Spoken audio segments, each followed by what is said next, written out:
रुको, स्त्री, अनजाने में ही सही, पर आज तुमने शुद्धि और मर्यादा का नियम तोड़ दिया है। जो पूजा बिना निष्ठा और नियम के हो, शिव उसे कभी स्वीकार नहीं करते। जाओ, तुम्हारे इस आलस्य और असावधानी का फल तुम्हारे परिवार को भोगना पड़ेगा। प्रभु क्षमा करें, मुझसे अज्ञानता में यह बहुत बड़ी भूल हो गई है। मुझे प्रायश्चित का मार्ग दिखाएं। नमः शिवाय। हर हर महादेव। दोस्तों, आप सभी का हमारे चैनल पर स्वागत है।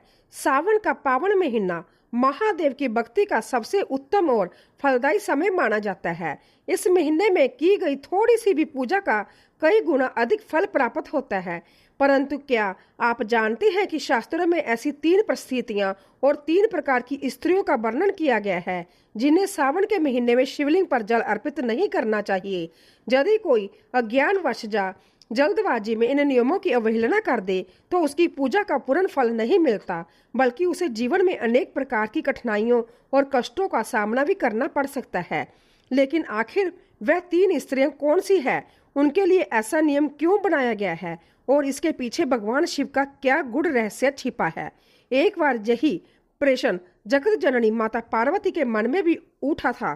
कैलाश पर्वत पर माता पार्वती अत्यंत गंभीर और विचार मगन मुद्रा में भगवान शिव के समीप बैठी थी। उनके मुख पर गहरी जिज्ञासा स्पष्ट दिखाई दे रही थी। भगवान भोलेनाथ ने माता पार्वती की ओर प्रेम पूर्वक देखते हुए कहा, देवी, आज आपके मन में कौन सा प्रश्न चल रहा है? आप बिना किसी संकोच के पूछ सकती हैं। माता पार्वती ने हाथ जोड़कर अत्यंत विनम्र भाव से पूछा, हे महादेव, हे त्रिपुरारी, मैंने सुना है कि सावन के पवित्र महीने में 3 प्रकार की स्त्रियों को शिवलिंग पर जल अर्पित करने से मना किया गया है।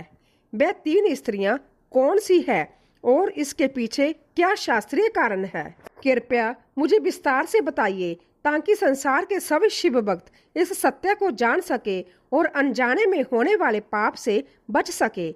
भगवान भोलेनाथ मंद मंद मुस्कुराए और बोले, देवी, यह विषय केवल नियमों का नहीं बल्कि श्रद्धा, शुद्ध आचार और धर्म की मर्यादा का है। बिना किसी कारण के कोई नियम नहीं बनाया जाता। प्रत्येक नियम के पीछे एक गहरा आध्यात्मिक रहस्य छिपा होता है।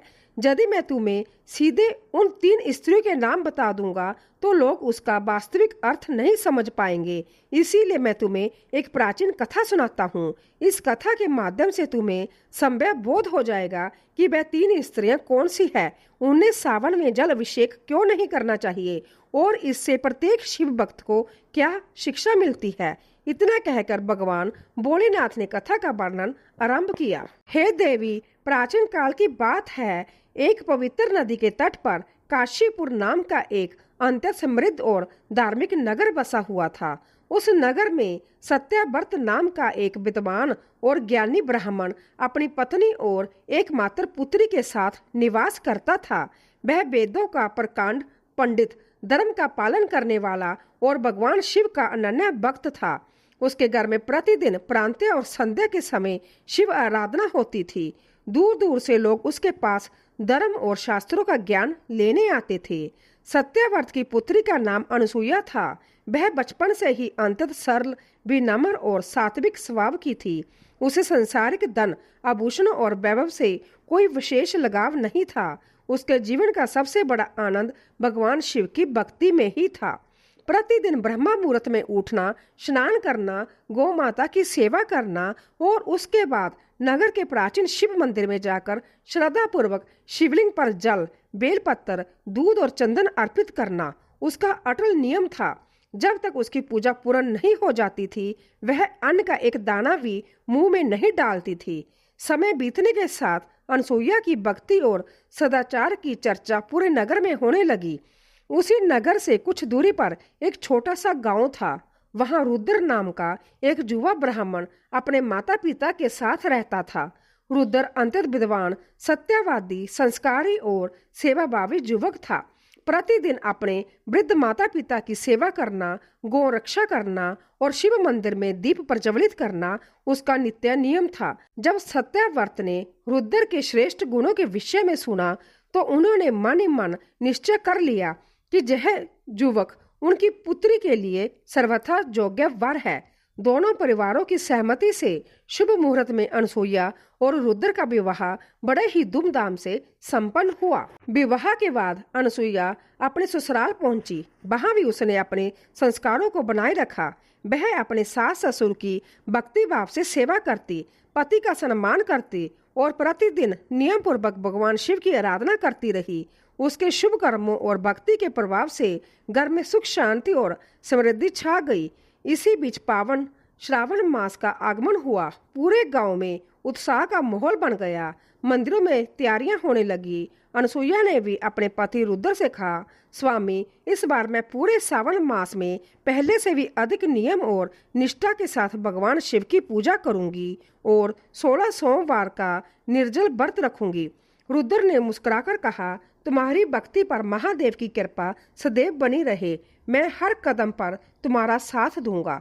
सावन का पहला सोमवार आया। अनसुईया ने पूरे विधि विधान से शिवजी का अभिषेक किया। पहला, दूसरा और तीसरा सोमवार बहुत ही शुभता और आनंद के साथ बीत गया। अनसुईया दिन भर व्रत रखती और संध्या समय निर्धनों को भोजन कराकर संध्या फलाहार करती। परंतु सावन के अंतिम सप्ताह में एक दिन रुद्र के कुछ रिश्तेदार अचानक उनके घर आ पहुंचे। कई वर्षों बाद सभी संबंधी एक साथ आए थे, इसीलिए घर में चहल पहल बढ़ गई थी। सास ने अनसुईया को रसोई और अतिथियों की पूरी व्यवस्था संभालने को कहा। अनसुईया ने हंसते हंसते सारा कार्य अपने हाथ में ले लिया। वह सुबह से लेकर देर रात तक रसोई में अतिथियों के लिए भोजन और व्यवस्था बनाने में जुटी रही। अत्यधिक भागदौड़ और काम के बोझ के कारण वह बुरी तरह थक गई। रात को गृह कार्य समाप्त करते करते आधी रात बीत चुकी थी। जब वह सोने गई तो थकान के कारण उसे गहरी नींद आ गई। अगली सुबह जब अनसुईया की आंख अचानक खुली तो उसने देखा कि सूर्य उदय होने ही वाला है। यह देखकर वह घबराकर उठ बैठी। उसके मन में डर बैठ गया कि आज शिव पूजा का समय निकल रहा है। वह बिना एक क्षण गंवाए जल्दबाजी में मंदिर की ओर दौड़ पड़ी। उस हड़बड़ाहट में उसने ना तो शरीर की पूर्ण शुद्धि का ध्यान रखा, ना ही अपने मन को शांत किया। वह केवल इस ब्याह में थी कि पूजा में देरी ना हो जाए। उसने मंदिर पहुंचकर जल्दी जल्दी शिवलिंग पर जल चढ़ाया, बेल पत्तर रखे और पूजा खत्म करके घर लौट आई। बाहर से तो पूजा पूरी लग रही थी, परंतु जल्दबाजी और अशांत मन के कारण उससे शुद्ध आचार और मर्यादा की एक बहुत बड़ी सूक्ष्म भूल हो चुकी थी। उस दिन के बाद से धीरे धीरे अनसुईया के घर का वातावरण बदलने लगा। जिस घर में पहले हंसी खुशी थी, वहां बात बात पर तनाव होने लगा। घर की गाय अचानक बीमार पड़ गई, खेतों की फसलें खराब होने लगी और बिना किसी कारण धन का व्यय बढ़ने लगा। सबसे दुखद बात यह हुई कि रुद्र का स्वास्थ्य अचानक बिगड़ने लगा। उन्हें तेज बुखार रहने लगा और उनका शरीर अंततः दुर्बल हो गया। कई वेदों को दिखाया गया, औषधियां दी गई, परंतु रुद्र की स्थिति सुधरने का नाम नहीं ले रही थी। अनसुईया समझ नहीं पा रही थी कि अचानक उसके परिवार पर दुखों का पहाड़ क्यों टूट पड़ा है। वह प्रतिदिन मंदिर जाकर रो रो कर शिवजी से प्रार्थना करती। एक दिन मंदिर के कोने में रोती हुई अनसुईया पर वहां वर्षों से तपस्या कर रहे एक सिद्ध वृद्ध महात्मा की दृष्टि पड़ी।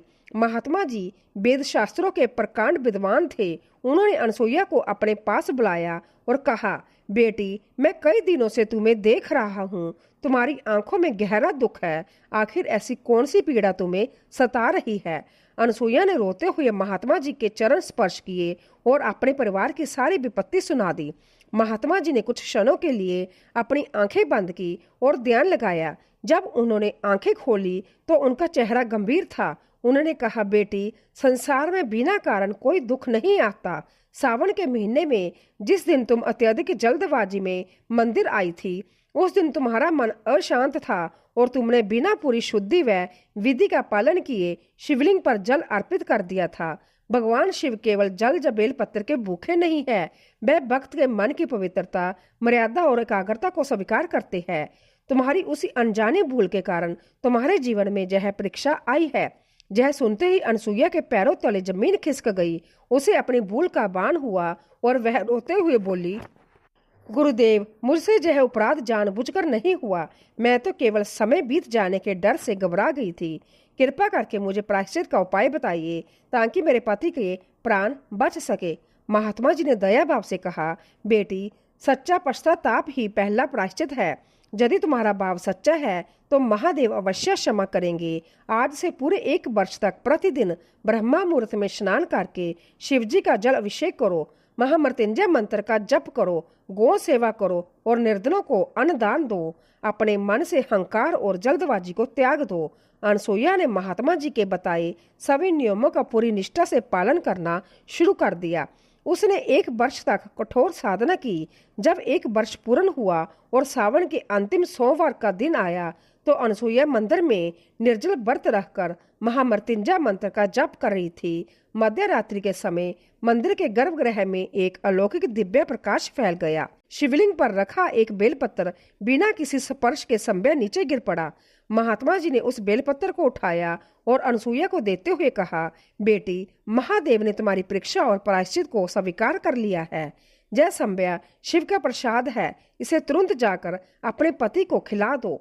अनसुईया दौड़ती हुई घर पहुंची और उसने वह दिव्य बेलपत्र रुद्र को ग्रहण कराया। बेलपत्र खाते ही चमत्कार हुआ। रुद्र का बुखार उतर गया, उनके चेहरे पर तेज लौट आया और वह उठकर बैठ गए। कुछ ही दिनों में रुद्र पूरी तरह स्वस्थ हो गए।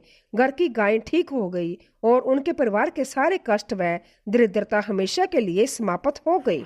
कथा पूर्ण करने के पश्चात भगवान भोलेनाथ ने माता पार्वती की ओर देखा और कहा, हे देवी पार्वती, इस कथा से स्पष्ट है कि मेरी पूजा में भाव के साथ साथ मर्यादा और शुद्ध आचार का होना कितना आवश्यक है। अब मैं आपके मुख्य प्रश्न का उत्तर देता हूँ कि सावन के महीने में वह 3 प्रकार की स्त्रियां कौन सी है जिन्हें शिवलिंग पर जल अर्पित नहीं करना चाहिए। प्रथम स्त्री, वह स्त्री जो शास्त्रों में बताई गई अशोच, शारीरिक अशुद्धि या मासिक धर्म की अवस्था में हो। ऐसी अवस्था में पूजा पाठ से विराम रखने की मर्यादा कही गई है।